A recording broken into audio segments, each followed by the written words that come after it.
বৌমা তো কেমন রাঁধছে? বৌমা দারুণ রাঁধছে। তাই? যদি 2 মুঠো খেতাম এখন 4 মুঠো খেয়ে নিচ্ছি ভাত। এই জন্যই ফুলছে। তাই? তো একটু কেটে কুটে বৌমাকে তো দিতে হবে, না বলবে বাবা। শাশুড়ি খেয়ে নিচ্ছে। হ্যাঁ, হ্যাঁ, এত বৌমা খায় না। বড়া এই টোড়া যে নিয়ে এতগুলো বসলে খাবো না? এখন। হ্যাঁ, এই তো এগুলো খাবো এখন বসে বসে। তাই নাকি? এটা চাল কুমড়োর বড়া, তাই তো? দেবো একটা করে, দেবো নাহলে নজর লাগবে না। চাল কুমড়োর বড়া।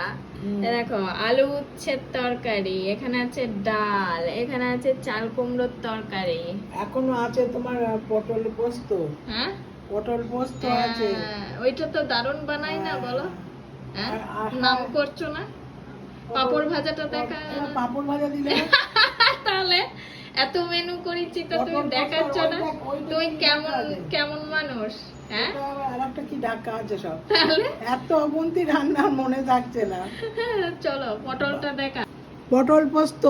পটল পোস্ত? হ্যাঁ, ওরে এটার বাবা। এবেলায় নিলাম না, ওবেলায় হবে।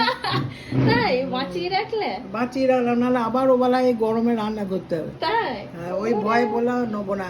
এখনো পটল পটল সেদ্ধ আছে, কলা সেদ্ধ, আলু সেদ্ধ, অনেক কিছু। তাই? ওই যে সব আছে, ওরা নিলাম না, সব ওবেলায় হবে। ওরে বাবা, খেয়ে অপরন্ত তরকারি আছে। ওরে বাবা। নিরামিষ বলো নিরামিষ, সেটা? আমাদের নিরামিষ হলে 5-7টা করে রান্না হয়। আজকে আজ মঙ্গলবার। মঙ্গলবার। এই যে এখানে দেখো আছে পাঁপড় ভাজা, এই যে কত রকম পাঁপড় আছে দেখো।